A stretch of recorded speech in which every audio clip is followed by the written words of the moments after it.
Hello everyone, welcome back to our channel. இன்னைக்கு நம்ம சேனல்ல ரவா இட்லி எப்படி செய்யறதுன்னு பார்க்கலாம். தேவையான பொருட்கள்: எண்ணெய், இதுக்கு பதில் நெய் கூட எடுத்துக்கலாம். ரவா 1 கப், தயிர் 1/2 கப், பச்சை மிளகாய், முந்திரி, கடுகு, இஞ்சி, கடலைப்பருப்பு, பெருங்காயம், உப்பு, பேக்கிங் சோடா, கருவேப்பிலை, கொத்தமல்லி. முதல்ல வாணல்ல ரவையை வறுத்துக்கணும். 1 கப் ரவை எடுத்து வாணலில் மிதமான சூட்டில் ஒரு 2 நிமிஷம் நல்லா வறுத்துக்கோங்க. இதுக்கப்புறம் இதை எடுத்து ஆற விட்டுருங்க. நல்லா ஆறணும். அடுத்து வாணலில் 2 டீஸ்பூன் எண்ணெய் ஆட் பண்ணிக்கோங்க. நீங்கள் எண்ணெய்க்கு பதிலாக நெய் சேர்த்து செஞ்சாலும் நல்லாயிருக்கும். எண்ணெய் நல்லா காஞ்சதுக்கப்புறம் இதில் 1 டீஸ்பூன் கடுகு ஆட் பண்ணுறோம். கடுகு பொரிஞ்சதுக்கப்புறம் கொஞ்சமாக கடலைப்பருப்பு ஆட் பண்ணியிருக்கோம். நீங்கள் வேணும்னா உளுத்தம்பருப்பு கூட ஆட் பண்ணிக்கலாம். இது நல்லா ரோஸ்ட் ஆனதுக்கப்புறம் முந்திரி பருப்பு ஆட் பண்ணுறோம். முந்திரி பருப்பு சேர்த்து நல்லா ரோஸ்ட் பண்ணி எடுத்துக்கோங்க. அடுத்து இதில் துருவின இஞ்சி ஆட் பண்ணுறோம். இஞ்சி சேர்க்கும்போது தயிரில் இருக்க புளிப்பெலாம் எடுத்துரும்.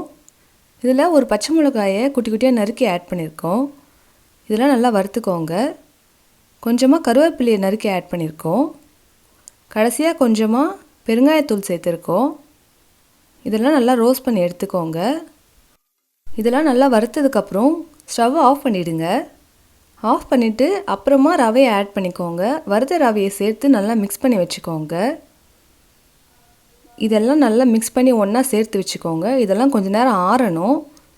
நீங்கள் ரோஸ்டட் ரவை எடுக்கிற மாதிரி இருந்தால் அந்த ரவையை இதிலே ஆட் பண்ணிக்கோங்க. இதுக்கு முன்னாடி தனியாக வறுக்க வேண்டாம். ஸோ இதெல்லாம் நல்லா ஆற விட்டதுக்கப்புறம் ஒரு பாத்திரத்தில் கொட்டி ஒரு 1/4 டீஸ்பூன் அளவுக்கு பேக்கிங் சோடா ஆட் பண்ணுறோம். நீங்கள் வேணான்னா விட்டுறலாம். அடுத்து இதுக்கு தேவையான அளவுக்கு உப்பு ஆட் பண்ணியிருக்கோம். அடுத்து இதில் 1/2 கப் தயிர் ஆட் பண்ணுறோம். நீங்கள் நல்லா புளிப்பாக இருந்த தயிராக இருந்தால் கூட ஆட் பண்ணிக்கோங்க. கெட்டி தயிர் இருந்தால் ஆட் பண்ணிக்கோங்க, நல்லாயிருக்கும். தயிர் சேர்த்த பிறகு இதில் கொத்தமல்லி தழை ஆட் பண்ணுறோம். இதெல்லாம் சேர்த்து மிக்ஸ் பண்ணிவிட்டு ஒரு 1/4 கப் தண்ணி ஆட் பண்ணியிருக்கோம். 1 கப் ரவைக்கு 1/2 கப் தயிர், 1/4 கப் தண்ணி ஆட் பண்ணியிருக்கோம். இதெல்லாம் நல்லா மிக்ஸ் பண்ணி வச்சுருங்க. நல்லா கெட்டியாகிடும். இது ஒரு 15 மினிட்ஸ் நல்லா ஊறணும். 15 நிமிஷம் கழித்து ஓப்பன் பண்ணி பார்த்தீங்கன்னா இன்னும் நல்லா கெட்டியாகிடும். அப்போ வேணும்னா இன்னும் கொஞ்சம் தண்ணி சேர்த்து இந்த மாதிரி பதத்துக்கு கொண்டு வந்துடுங்க. இப்போது இட்லி பாத்திரத்தில் எண்ணெய் இல்லை நெய் தடவிக்கோங்க. இப்போது இதில் நம்ம இட்லி மாவு எடுத்து ஊற்றிடலாம். ரவை இந்த அளவுக்கு கெட்டியாக இருக்கணும்னு அவசியம் இல்லை. கொஞ்சம் தண்ணி சேர்த்து கூட கலக்கிக்கோங்க. பிளேட்டெல்லாம் நல்லா ஃபில் பண்ணிவிட்டு இதை நம்ம இட்லி அவிக்கிற மாதிரி வேக வச்சிடலாம். பாத்திரத்தை வச்சுட்டு க்ளோஸ் பண்ணிவிடுங்க. இது ஒரு 7லேருந்து 10 நிமிஷம் நல்லா வேகணும். வெந்ததுக்கப்புறம் ஓப்பன் பண்ணி காட்டுறேன் பாருங்கள். இட்லியெல்லாம் நல்லா வெந்துருச்சு. எடுத்த உடனே பிளேட்லேருந்து ஒட்டாமல் அழகாக வந்துருச்சு. உங்களுக்கு பார்க்கும்போது தெரியும் எந்தளவுக்கு நல்லா வெந்திருக்குன்னு. இந்த மெத்தடில் ரவை இட்லி செய்கிறதுக்கு ரொம்ப நேரம்லாம் தேவைப்படாது. ஒரு 30 மினிட்ஸ் போதும். சீக்கிரமாக செஞ்சிடலாம். நீங்கள் இதில் பேக்கிங் சோடா ஆட் பண்ணாமல் கூட செய்யலாம். ஆனால் அப்படி செஞ்சால் இட்லி குண்டாக வராது, கொஞ்சம் ஃப்ளாட்டாக வரும். ஆனால் நல்லா வெந்திருக்கும். குண்டாக வரணுன்னா நீங்கள் பேக்கிங் சோடா ஆட் பண்ணலாம். நான் உங்களுக்கு கட் பண்ணி காட்டுறேன் பாருங்கள். உள்ளே எல்லாம் ரவையெல்லாம் நல்லா வெந்திருந்தது. உங்களுக்கு பார்க்கும்போது தெரியும். நம்ம தாளித்து அந்த முந்திரி பருப்பு, கடலைப்பருப்பு எல்லாமே சேர்த்து நல்லா சூப்பராக வெந்திருந்தது. சாஃப்டாக இருந்தது.